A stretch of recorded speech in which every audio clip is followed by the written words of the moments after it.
গাজা যুদ্ধ শেষ করার সময় এসেছে। ইসরায়েলি প্রধানমন্ত্রী বেনিয়ামিন নেতানিয়াহুকে এই কথা বলেছেন মার্কিন ভাইস প্রেসিডেন্ট কামালা হ্যারিস।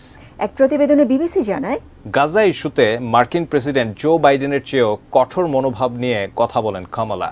বৃহস্পতিবার হোয়াইট হাউসে ইসরায়েলের প্রধানমন্ত্রী বেনিয়ামিন নেতানিয়াহুর সঙ্গে বৈঠকের পর এ কথা বলেন তিনি। সংশ্লিষ্টরা জানান, বৈঠকে দুজনের মধ্যে গঠনমূলক এবং খোলামেলা আলোচনা হয়েছে। গাজায় হতাহতের বিষয়ে গভীর উদ্বেগ প্রকাশ করে কমলা বলেন, কিভাবে ইসরায়েল নিজেকে রক্ষা করছে তা গুরুত্বপূর্ণ। ডেমোক্রেটিক পার্টির সম্ভাব্য প্রেসিডেন্ট প্রার্থী হিসেবে প্রচার চালিয়ে আসার একদিন পরই ইসরায়েলি প্রধানমন্ত্রী নেতানিয়াহুর সঙ্গে বৈঠক করলেন তিনি।